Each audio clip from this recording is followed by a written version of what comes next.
Bienvenidos a un nuevo episodio de Podcast Ecuador, y es que esta tarde nos ponemos la camiseta verde pero del medio ambiente, porque abordar este eje es vital para analizar las políticas públicas y las decisiones cotidianas que buscan proteger nuestros recursos naturales y también combatir el cambio climático, porque sin duda esto además marca un contrarreloj en cómo va a ser nuestra calidad de vida el día de hoy y el día de mañana. Y para ello nos acompaña una crack en estos temas, a quien últimamente he visto sumergida en nuestros ríos, cazando tricópteros, ya nos contará un poquito más de eso adelante, dándonos unos tips súper cool de conservación, pero sobre todo siendo una voz activa en los jóvenes. Así que con un cálido abrazo recibo esta tarde a Cristina Reyes, a quien con mucho cariño la vamos a tratar como Titi en nuestro espacio. Bienvenida. Bienvenida, Titi, y vamos a leer un poquito tu perfil para que la gente te conozca mejor. Titi es apasionada por el desarrollo local y el cambio climático. Tiene más de 10 años de experiencia en gestión pública y desarrollo de proyectos. Creyente de que debemos innovar en la política pública apuntando a un desarrollo más sostenible. Ella es ingeniera ambiental, máster ejecutiva en administración pública en NYU y UCL, gracias a una beca otorgada por the International Churchill Society. Actualmente es la directora ejecutiva de Banana Leftovers y también trabajó en Guaira, una ONG enfocada en la comunicación ambiental y protección de los recursos naturales. Fue administradora de la zona centro del municipio de Quito y colaboradora en United Nations Capital Development Fund en Nueva York, apoyando el desarrollo de herramientas de calificación ambiental y análisis de política pública. Un currículum increíble para alguien tan jovencita. Bueno, sí, es bueno decirlo y bueno rescatarlo, porque sin duda también es importante que en estos campos empecemos a ver nuevos liderazgos, que es algo lo que comentábamos en una ocasión, pero es momento de romper un poquito el hielo antes de entrar al tema del ambiente con mayor profundidad. Y es que si tuvieras un superpoder ambiental, ¿cuál sería el tuyo y cómo lo usarías? Bueno, primero que nada, Vero, muchas gracias por este espacio. Qué chévere poder conversar aquí sobre todas estas políticas ambientales, sobre cómo podemos contribuir nosotros para poder salvar el mundo, porque poco a poco con las cositas cotidianas y chiquitas que hacemos podemos cambiar un montón de cosas, y justamente lo que dices tú me parece tan importante como ver estas experiencias en liderazgos jóvenes y saber que sí tenemos gente preparada en el país en diferentes ámbitos, y más que nada que sin formar parte de la política pública, igual podemos influir en la política pública y en la sociedad. Entonces, si tuviese un poder, creo que es una pregunta súper difícil porque me encantaría hacer un poco de todo, pero creo que últimamente por estar nadando tanto en los ríos y estar metida tanto en el tema del agua, sin duda sería algo que tenga que ver con el agua, como que el agua siempre pueda limpiarse, que nunca pueda ensuciarse, que no se ensucie tan fácil. Claro, no sé, que sea por ahí un rayo que limpie todos los recursos hídricos. Que pudiese topar con mi mano y limpiar toda el agua del planeta. Creo que ese sería mi sueño. Y ya nos va a contar un poco más sobre esta iniciativa del Machángara que obtuvo, bueno, que logró, sería un sujeto de derechos, pero vamos a verlo más adelante. Ahora quiero iniciar con algo que para mí es súper valioso y también inspirador, y es cómo te arriesgas a formar tu propia organización, que es Banana Leftovers, y contribuir de esta manera al desarrollo sostenible del país. Cuéntanos de qué se trata y qué proyectos están manejando. Bueno, primero que nada, Banana Leftovers o BLO es una fundación que yo creé hace un poco más de un año, y es una fundación que empezó como un proyecto de tesis. Entonces, básicamente era un proyecto que lo que buscaba era rescatar justamente esta migración de la gente desde la ciudad a estos espacios que son parroquias rurales. Entonces, si ustedes recuerdan, hace 10 o 20 años, la gente no vivía en Puembo, no vivía en Tumbaco, había muy poquitas casas ahí, y la gente se concentraba en la ciudad. Entonces, esta concentración urbana es súper buena porque es más fácil entregar los servicios públicos. Pero cuando tienes gente viviendo en estas parroquias o en este suelo, que es un suelo natural, cuando de pronto la gente se va a vivir en lugares como Mindo, en lugares como Nono, estás afectando esta parte ambiental. Entonces, un problema grave que tiene Quito es el abandono de estas edificaciones, y que esta mancha urbana de viviendas se está expandiendo hacia otros lugares, dejando vacía la ciudad. Y tú ya tienes infraestructura construida y no necesitas construir más y generar más CO2 y más procesos de transporte, etcétera, etcétera. Entonces, lo que busca la fundación es justamente aprovechar estos bienes públicos que están abandonados y que son tratados bajo una política que es muy retrógrada y que no ha sido innovadora, porque realmente no ha existido como un liderazgo en el sector público que pueda buscar una solución.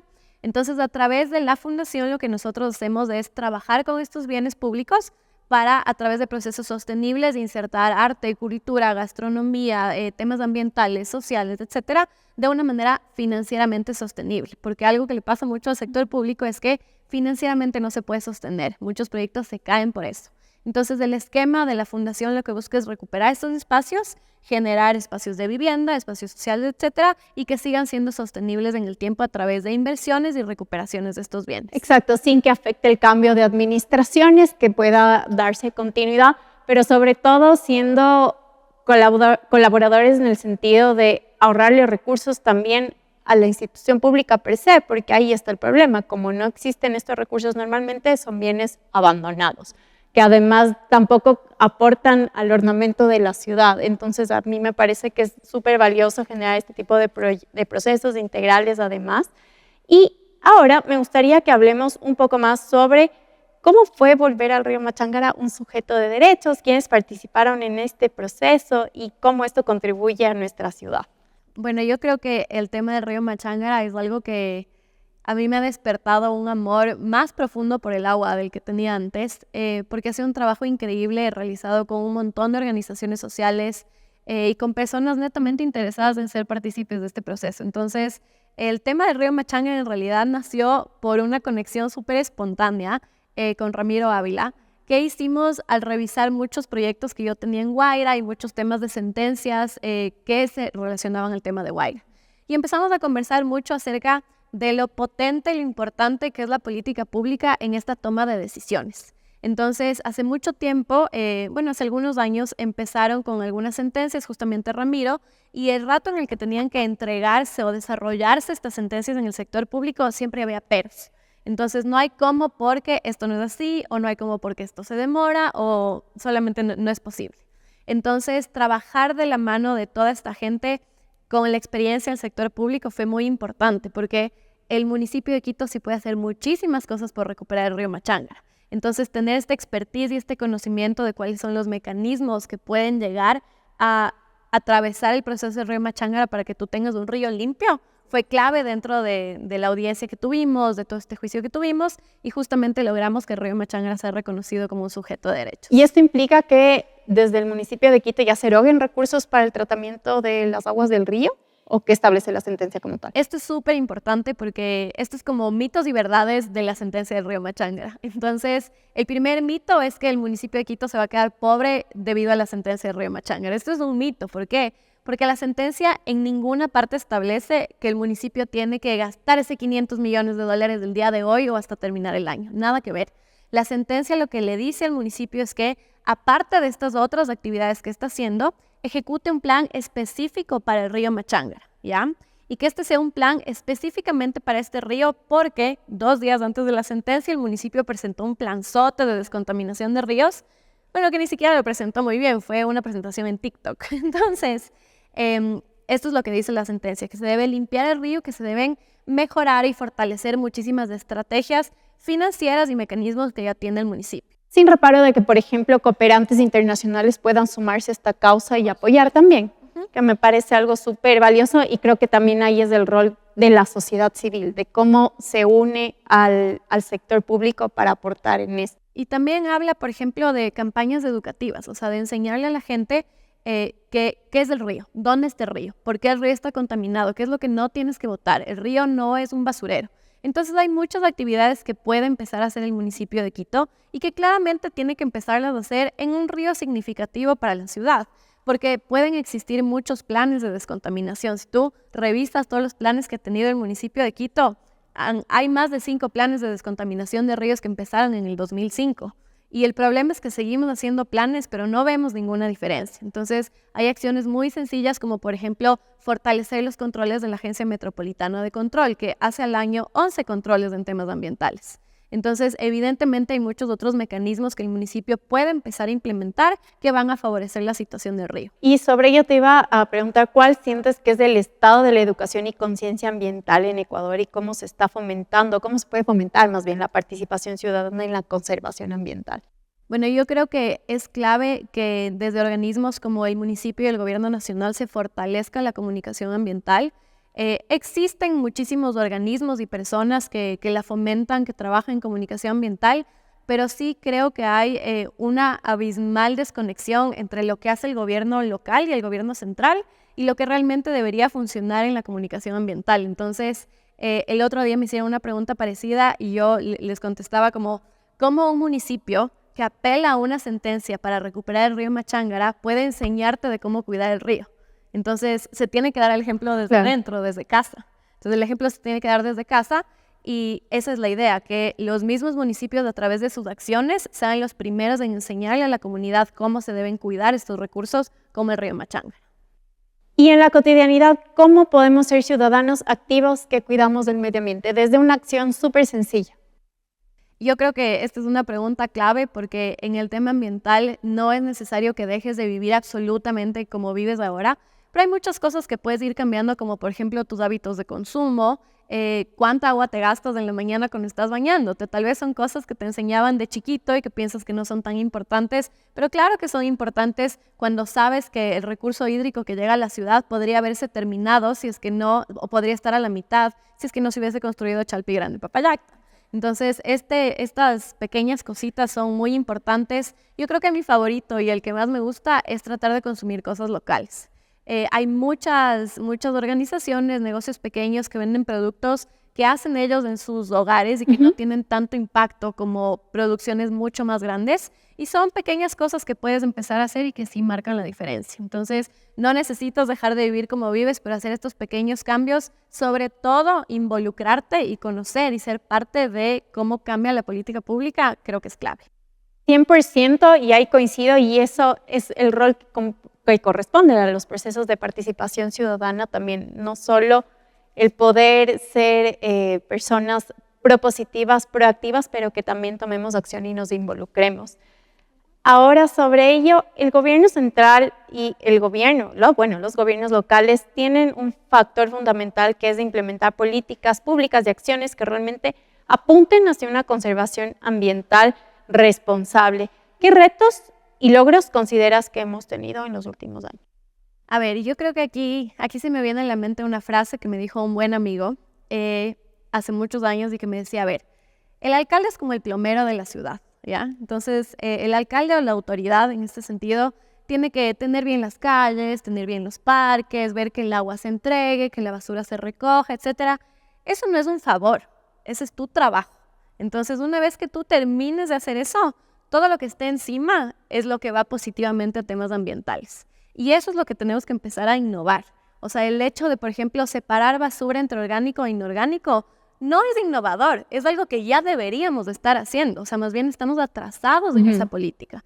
Entonces, el momento en el que cumplamos con este estándar que ya tienen otros países o ciudades muy cercanas a Quito, países vecinos, el momento en el que ya cumplamos con este estándar básico de entregar estos servicios públicos, ahí es cuando vamos a poder empezar a ver un poco más de estas actividades que tenemos que hacer a favor del medio ambiente, que pueden ser muy innovadoras, como por ejemplo el tema del transporte público, el monitoreo de la calidad del agua, la limpieza de los ríos. Todo tiene que ver mucho con cómo tú te conectas con el espacio público de la ciudad. Entonces, un espacio con buena calidad de agua, con buena calidad de ambiente, con una buena calidad de parques, es una ciudad limpia, es una ciudad sana. Así es. Y a eso es a lo que debemos apuntar. 100% Titi, y bueno, ya para ir cerrando este espacio porque se nos acaba ya el tiempo, es preguntarte, si pudieras implementar una política ambiental así radical mañana, tú, ministra del Ambiente, mañana, ¿cuál sería y cómo lo llevarías a cabo? Esta es una pregunta que yo pensé hace un par de años y creo que lo que haría 100% es que el Estado siempre tiene un presupuesto general que está predeterminado para salud y para educación. Entonces, tú al principio del año, cuando tienes el presupuesto general, sabes que un porcentaje se ejecuta para estas dos ramas. Pero lastimosamente no pasa lo mismo con ambiente. El presupuesto para ambiente, para los gobiernos locales y también para el ministerio, fluctúa de acuerdo a algunas necesidades, pero nunca es prioridad. Es como que va asomándose por ahí cuando queda, etcétera. En el municipio, por ejemplo, la Secretaría de Ambiente es de la rama ambiental la que menos presupuesto tiene. Entonces creo que establecería una política en la que siempre se tome como prioridad los temas ambientales, los sean calificados con una mayor importancia para que sigan contribuyendo con el desarrollo. Sin duda, y cuán importante es tener esta visión no solo de qué está pasando hoy y mañana, sino de entender cómo estos procesos nos pueden afectar ya a un mediano y largo plazo. A la final, en unos pocos años estaremos generando posiblemente guerras ya en torno al cuidado de recursos hídricos, por ejemplo, al abastecimiento, a no desperdiciar, a cómo generamos más conciencia en protección y políticas sostenibles. Y sobre esto quisiera que les des un mensaje a los jóvenes de cuán importante es ya empaparse e involucrarse en el cuidado del medio ambiente. Bueno, creo que este último mensaje final, tal vez para poder darnos cuenta de lo importante que es involucrarse con el tema ambiental, tiene que ver con el río Machangara y con algo que nos pasó. Estamos caminando por el perfil del río y sabemos que el río Machangara está tan contaminado que a veces no puedes ni respirar al lado del río porque huele terrible. Y mientras caminamos vimos un cultivo de unos señores que al lado cosechaban sus tomatitos, cultivaban zanahorias, verduras. Esas son las verduras que tú te comes, esas son las verduras que estás consumiendo. ¿Por qué? Porque no existe una política que realmente descontamine el río y descontamine todo lo que viene detrás. Tal vez uno no se da cuenta, pero todo está interconectado. Entonces, el tema ambiental en cada paso que das va acompañándote, cada decisión que tomas. Es transversal a todo lo que hacemos todos los días.